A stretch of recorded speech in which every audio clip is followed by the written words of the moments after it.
Alright guys, here we go. We are here with my video for today. We are talking about One Piece, specifically the first 68 chapters, the first arc, Romance Dawn arc. We're going to go all the way up to the Arlem Park saga.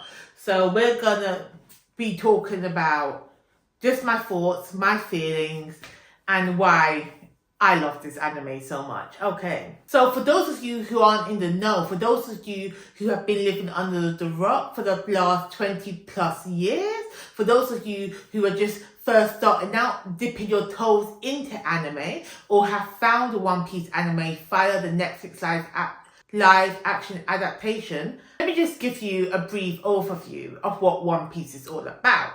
Okay, so in One Piece, we follow a boy called Luffy who dreams of becoming the Pirate King. Now that is because the great pirate era that the world is currently in started 20 years ago with the death of the previous Pirate King. He was executed, and on his execution stand, he says, "My treasure is out there, go ahead and find it. Okay, it's yours for the taking. And whoever can find his treasure becomes the next Pirate King."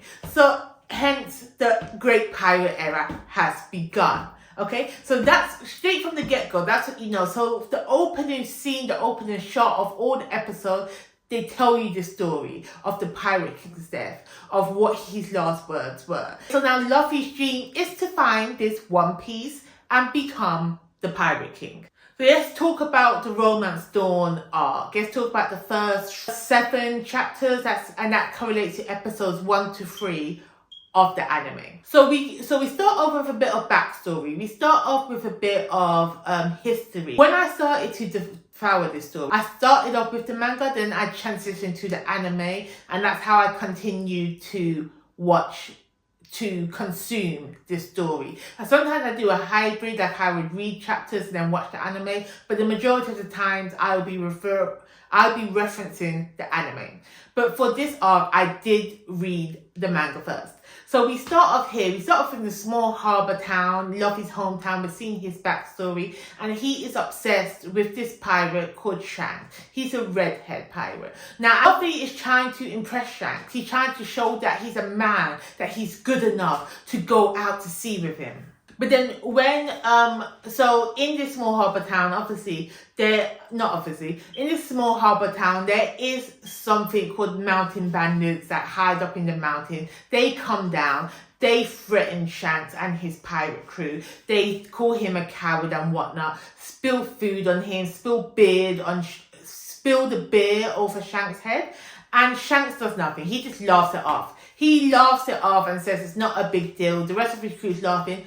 Luffy is mad. He is disappointed. He's confused. He doesn't understand why Shanks doesn't defend himself, why Shanks doesn't put this bandit in his place. So in order for Luffy to save the honor and dignity of the redhead pirates, he decides to take it upon himself and threatens the mountain bandits. But he's just a little boy. He's a little boy. What a little boy gonna do? So 2-2s now. The mountain bandit kidnaps Luffy, takes him to sea. Shanks is going after him. Now this is where everything gets interesting. This is where I realize that One Piece is the manga. One Piece is doing bits, okay? Because not only does Shanks jump into the sea to save him, not only do we see the redhead pirates in their element, we have a shooter, we have a big guy eating a little drumstick. We see that these pirates are not people to be messed with. They're only sitting back because they're chilling, they're vibing. But if they get serious, everyone's done for. And then, so Luffy gets thrown into the ocean, he gets thrown into the sea, and Shanks dives in to save him. But then a big sea beast comes, a big sea creature comes, a massive lizard-like type of creature, and attacks. And Shanks just turns and looks at him and says, like, he doesn't say it, but he's like, go away, and gives him like a powerful push. And the sea beast goes running. And you think, oh yes, we're all happy because Shanks has saved Luffy, saved the rest of the day. Oh, it's going to be a light-hearted kind of anime. That's what I'm kind of used to. No, my guy's arm is missing. His arms got chopped off. His arms got eaten by the sea beast. And he's just like, don't worry, Luffy, it's just an arm. Nah, Shanks is Shanks is already the one. Shanks is already the OG. Now, in my opinion, these first 7 chapters, these first initial episodes, it does set the tone for what One Piece is. This is a beautiful intro. We get to see Luffy and his backstory. We get to see what is his driving force to becoming a pirate king, because he wants to prove to Shanks that he's man enough, that he's big enough. And in this part, like, Shanks gives him his legendary straw hat and says, when you're ready, give me back this hat. Give me back this hat, and that can prove to me that you're a good pirate, and maybe you can join my crew. All right? Loved it. Loved that opening sequence. Also, within this introduction, the reason why Shanks had to save him, because Luffy has eaten what is known as a devil fruit. Now, the devil fruit is the magic system of this world. It is what gives people their powers. Now, and I think this is very cleverly done, because we're in a world about piracies. Obviously, they're undersea. So people eat these devil fruits to give them certain powers. But the downside is that they will be unable to swim. Now, you realize that that is a high stakes, that is a high risk, high reward situation. Because, okay, you eat the devil fruit, you get powers. But then you also risk falling into the sea and drowning. Because you're pirates, you're live, you spend 98% of your time on the sea. You know? So, like, would you risk it? Would you risk it with a chocolate biscuit? In this case, a chocolate biscuit is a devil fruit and powers. I would say yes, because who doesn't want powers? And all you have to do is just wear a life jacket all the time.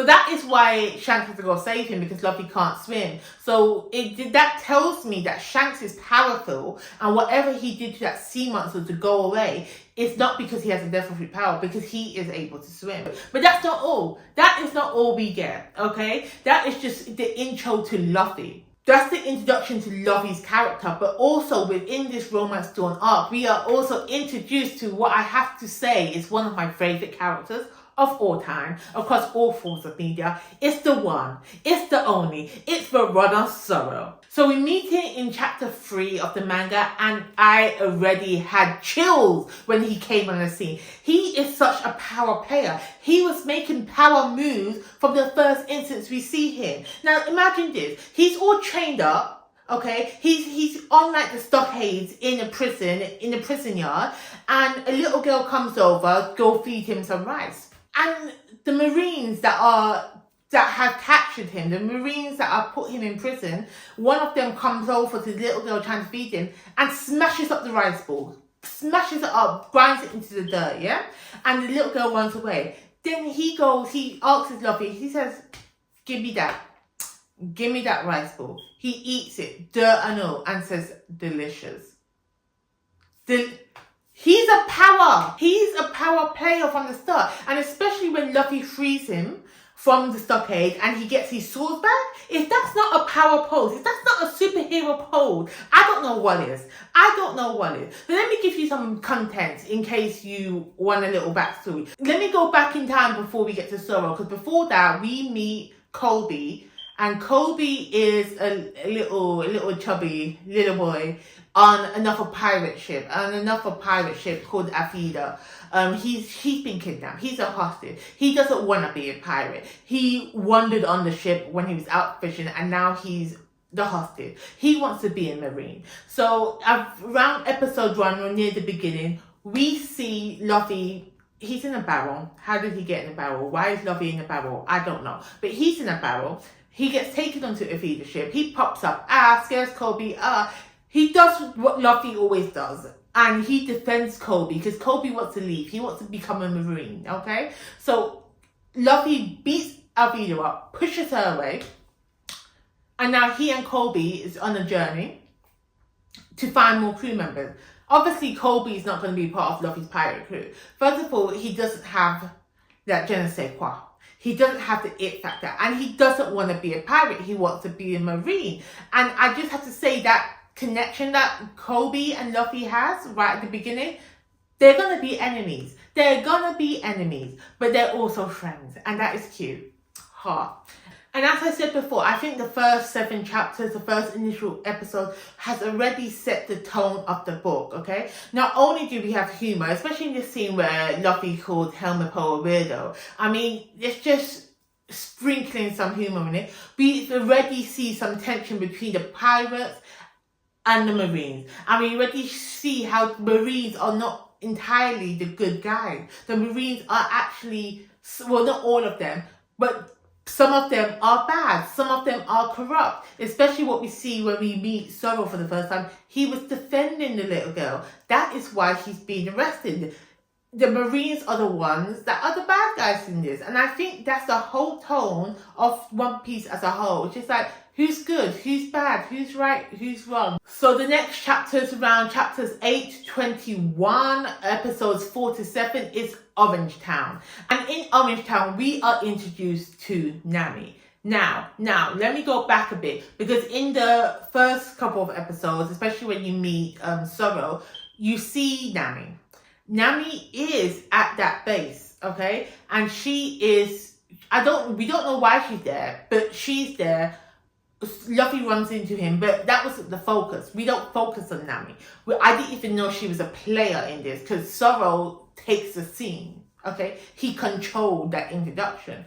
But we are introduced to Nami in Orange Town. She's on the ship. But Nami's character, what we're introduced to, she is a very selfish character. She's only there for money. She likes to steal things. Now, she's kind of like a Robin Hood-esque type of girl, because she only steals some pirates.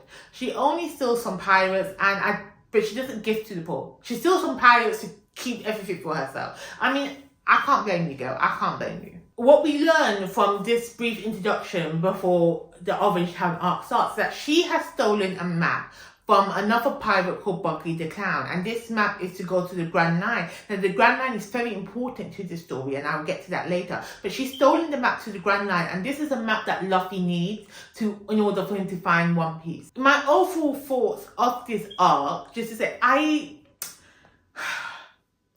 reading it, I think at this point, this is when I decided to watch the anime, because reading it was a bit boring for me. I didn't like it, but I enjoyed watching the action in the anime more.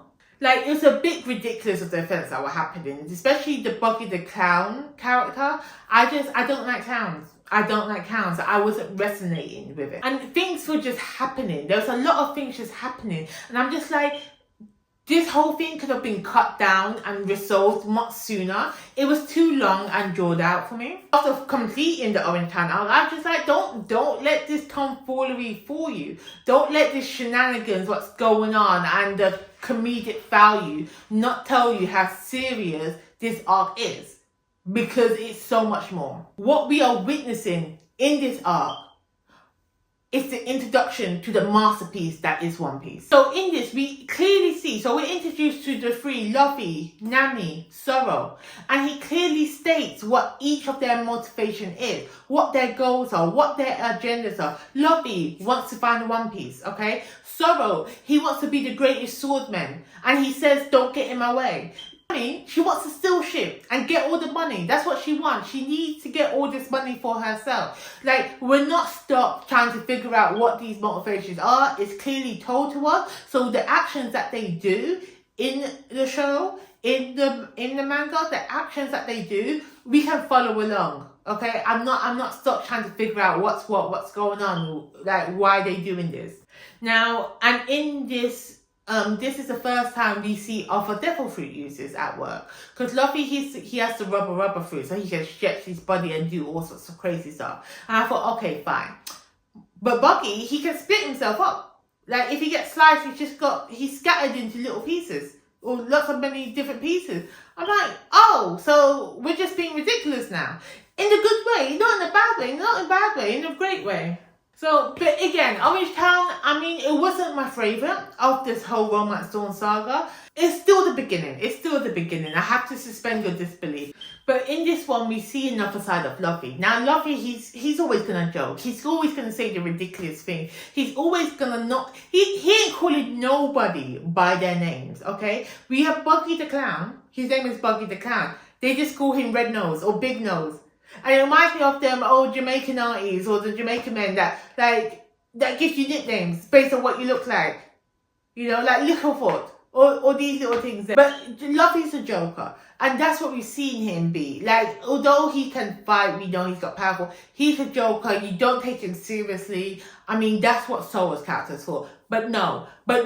We saw a different side to Luffy. When his straw hat got destroyed, got mashed up, he turned to anger.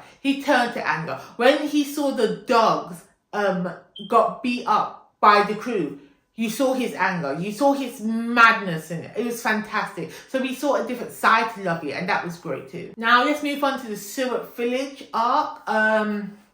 No. That's all I have to say, no. I did not enjoy this arc one bit. So in this arc, this is the introduction to Usopp, and I just already knew that Usopp is going to join the crew, because I feel like that's the formula. You get a bit of the backstory, and then they join the crew. But it didn't resonate with me, this arc. I felt like it was too long. It wasn't fun. It wasn't great. The whole concept of the arc, of the baddies, of the Catman with the fingernails or the claws, him waiting so long to enact his plan. That why? I just know. I don't know what else to say about this arc. I mean, and Usopp's character, it's not my favourite. I don't like liars, and his lies are stupid. I get why he was trying to make his mum happy, or just not think about his dad. Or, talking about his dad was a member of the Redhead Pirates. That's a little connection there. I want to see how that plays out, because obviously that's one of Luffy's goals, to go meet Redhead, and if Usopp is with them now, he's going to go see his daddy again. So that's a nice, cute little connection. But again, I don't have nothing to say about this arc. No. Boo. Bad. The only, actually, tell a lie, they get their ship to go in merry.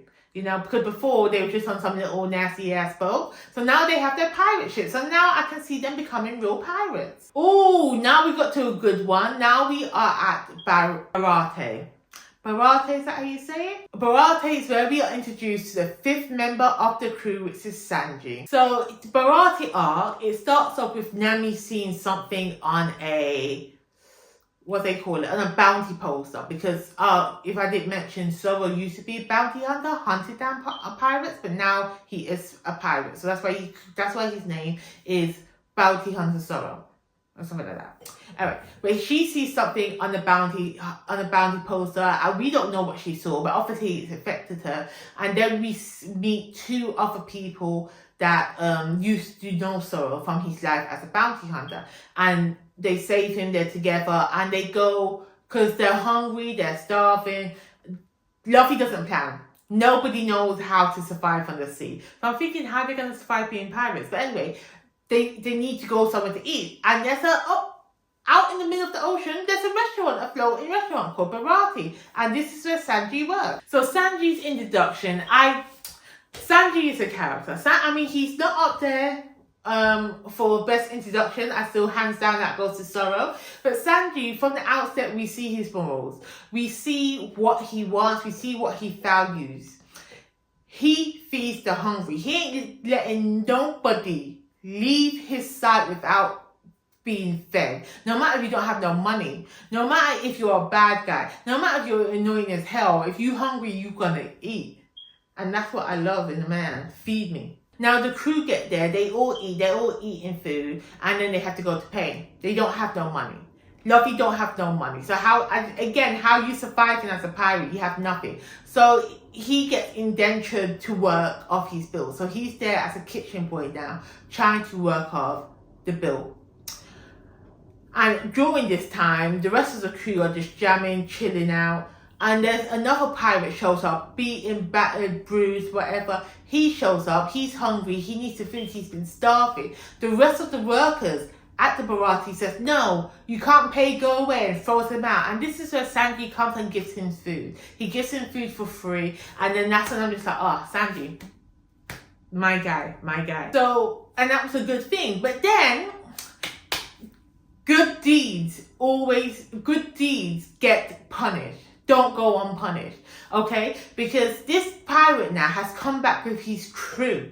His whole crew has been destroyed and battered and broken, and says, I need food to feed 100 men. All my men need to get food. And this is Don Creed, his captain now. It's like forcing them to feed him. And everyone's like, no, you can't feed them. They're going to come back and rob us and beat us. But then the head chef does exactly what Shandy does and goes and gives food to Don Creed and his people because they're starving.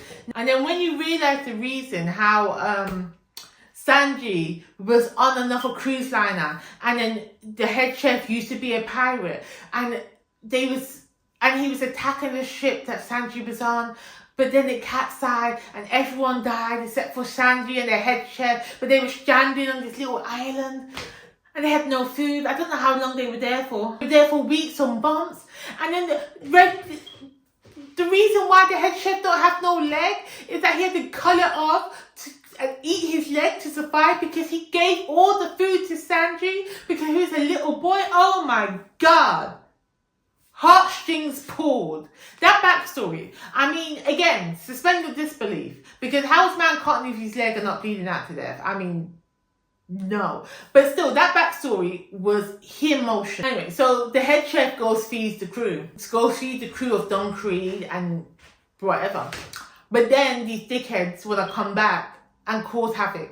Okay? They say they need another ship because their ship got destroyed. Because they went to the Grand Line, the same location where Luffy needs to go to find One Piece. They have like a whole flotilla of ships, like 100 or whatever. And they only lasted 7 days. They got destroyed. They got annihilated. So now he's just like, okay, we're going to take we're going to take your ship. We're going to take the restaurant and head back to the Grand Line. And everyone's just like, no, this ain't going to happen. But before they can even start, before they even can start and battle it out, who shows up?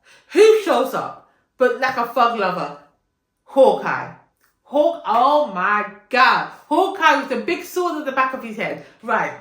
So let me tell you something about Hawkeye. Hawkeye is Zoro's goal. Hawkeye is the #1 swordsman in this world, and that is who Zoro wants to be. So Zoro, not wanting to miss an opportunity to go and fight the #1 swordsman so he can take his title. Zoro, you're a power man, but you ain't that good. You ain't that good, but yet he still fights. So Zoro gets out his 3 swords, 1 in the mouth, 2 in the hand, and says, fight me.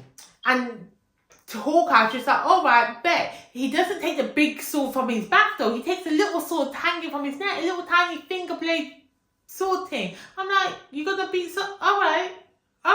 Let's see how this plays out. So but then Zoro lets the mic drop. He tells us that the East Blue is the weakest of the 4 seas. So we're sitting here watching these power players play it out, realizing that East Blue, where we at, is the weakest of the seas. So I'm just like, oh damn. He's not from the East. He's obviously not from the East, so he's gonna destroy you, Zoro. So he goes in, so Zoro goes in with his 3 blades all twirling, going into fight, and all Hawkeye does is get the 1 blade, stops all 3 at the same time with a little tiny blade, right? If you're gonna be the best, you don't need to prove it because you're already the best, okay? Hawkeye's doing moves. So now at this point, because that was Zoro's ultimate attack, okay? Now he just got stopped by 1 tiny blade, and at this point Zoro's just thinking to himself, look, am I really the best? Am I really strong enough to take on, am I really ready for this? Can I really make this dream come true? Because Zoro's dream is to be the greatest swordsman, because that is the dream that he held with his best friend who died when she was just a child, and she was the greatest. She was the greatest swords person. But because she was a woman, she would have never got recognized. So Zoro wants to be the greatest swordsman and do it in her name, because she never got to live long enough to see that dream come true. Now he's trying to battle this Hawkeye person, and he's questioning himself, because obviously he could have never beat he could never beat his best friend. He could never beat her. So he's thinking to himself, no, I'm not strong enough. Hawkeye gets a tiny little baby dagger and stabs him close to his heart. Zoro just stands there. And then Hawkeye asks him, why don't you move back? And he's just like, and Zoro refuses to move back, and he says to him, as he would rather die than admit defeat. Oh, talk about holding on to your dreams. Yes. So then this impresses Hawkeye. This impresses him so much that he puts his little baby dagger away. He takes out his big daddy sword from his back and turns to slash Sorrow. But Sorrow turns around, put his arms out and stands facing him. And Hawkeye's just like, why did you do that? And so it's just like, a wound on the back is a shame for a swordsman.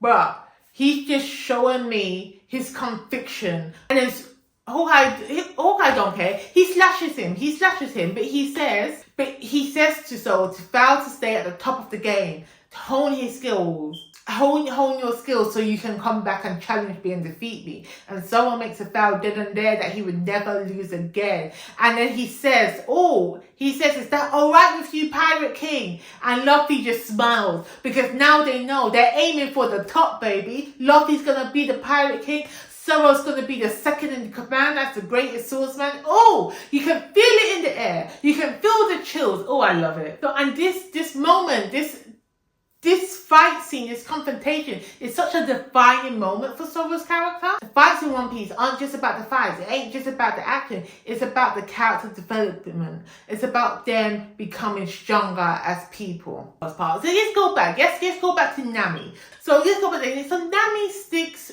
to her character. She sticks to who she is as being selfish, and she steals the ship from underneath them and goes about her business. Now, keep in mind, I can't even be mad at this girl because she's telling them from the get she's not a part of their crew. She is not a pirate. She does not like pirates. So why is she going to stay around when another pirate crew is coming? They're going to be fighting, they're going to be doing battles. Why is she going to be staying there? So my girl did. She gets the ship and she goes about her business. So at this point, when Luffy realizes this, she said, nah, my navigator's not going to leave me here stranded. And she sends Usopp and Zoro after her to go hunt her down and find her, while Luffy stays at the Baratie to help defend it against the Dumb Creek pirates. And to get Sanji because he needs to cook. Because the one thing that Luffy is always hungry. He needs to eat. So as I said, One Piece fights, it's not just about the action. It's not just about the skills they use or who wins or loses. It's about who has the mettle to survive. It's about who has the character and who wants to win more. Because not necessarily the strongest person will win. So the fight between Luffy and Don Creed, they both want the same, because they both are after the same thing, they both want to go back to the Grand Line.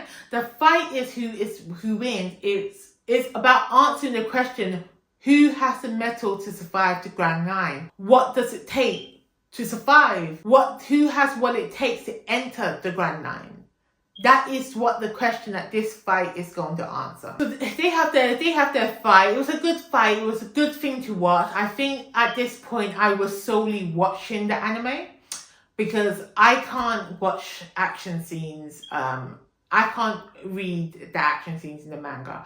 The black and white art was just not doing it for me. I know they do have a colored copy, but I wanted to do it the original way, how it's intended, and I couldn't appreciate the action sequences as well as I did for the anime. So at this point I was solely watching the anime, and the fight scene, it was okay, it was alright, but what I loved more than the fight was the thematic truths, the thematic elements that this fight represented. So obviously Luffy wins. Because Luffy has a dream that we need to follow and he needs to get on the Grand Line. Because if he lost this fight, that means he's not ready for the Grand Line. And the series would have been over before it even got started. So Luffy wins the fight. So at this stage, Luffy still needs Sanji to come and join them. He still needs Sanji to be the cook and to feed him.